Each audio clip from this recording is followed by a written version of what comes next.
Trials riding is without doubt one of the most technical forms of bike riding there is. And it comes in many different forms, but in mountain biking it comes under two guises. Competition trials, which is all about technical ability and gymnastic moves, and then street trials, which is more creative and using your imagination to negotiate obstacles out on the street.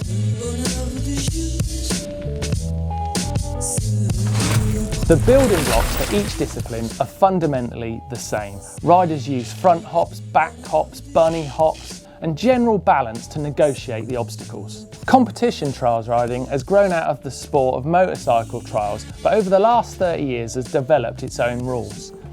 The relatively unsung heroes of competition trials riding take on a lap, usually on natural terrain, and negotiate sections where they've got to try and avoid putting their feet down or falling off, else they get marked down for making those mistakes. Each section the rider takes on has a time limit, usually between 2 to 3 minutes. If the rider doesn't complete the section in that time, then they get 5 penalty points, which is the maximum score. Not good. However, if the rider completes the section within the time limit, then it's all down to how many times he's put his feet down in the section, and that's the score he'll get. Again, up to a limit of 5, which is the maximum. But obviously they're trying to get through the section clean, no feet down.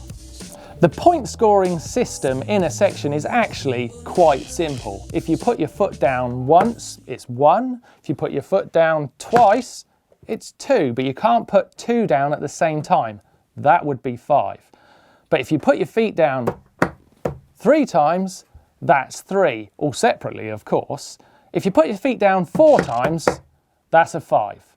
And if you fall off, that's a 5 too. But if you don't put your feet down at all and you get through the section with no time penalty, you've gone clean.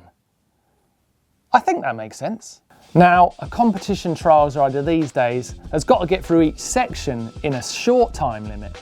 But actually he's got to get around the entire event in a time limit too. Usually around 5 hours to do 2 laps. So it's a long, grueling day of riding. There's a lot of rules in trials, isn't there? But if you think of it a bit like golf, basically the guy who gets round the course with the least amount of penalties wins.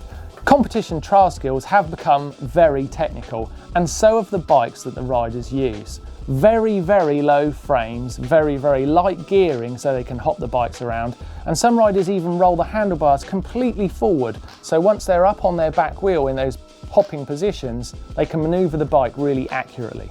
Street trials has been going since the early 1990s and is influenced by BMX and skateboarding, as well as its brother, competition trials riding. It uses all the same skills but in a very different way. It's about being creative and negotiating obstacles that really shouldn't be taken on by a bicycle. All this creativity has allowed trials to really explode in media. It's really great video content, fantastic photographs, and this has meant that trials riding, weirdly being a small sport, has actually been seen by millions and millions of people all over the world. Exponents like Hans Ray and Danny Macaskill and some guy called Martyn, I can't remember who that guy is, have really got trials riding out there, and with it, mountain biking in general. So when it comes to street trials, that competition rulebook is out the window. Backflips, front flips, any obstacle you can find. And with modern street trials, anything is possible. A street trials bike is much more like a traditional mountain bike with a big BMX influence, very short wheelbase, so it can spin and flip really, really aggressively. Now you don't need a specific comp bike or street trials bike to enjoy trials riding.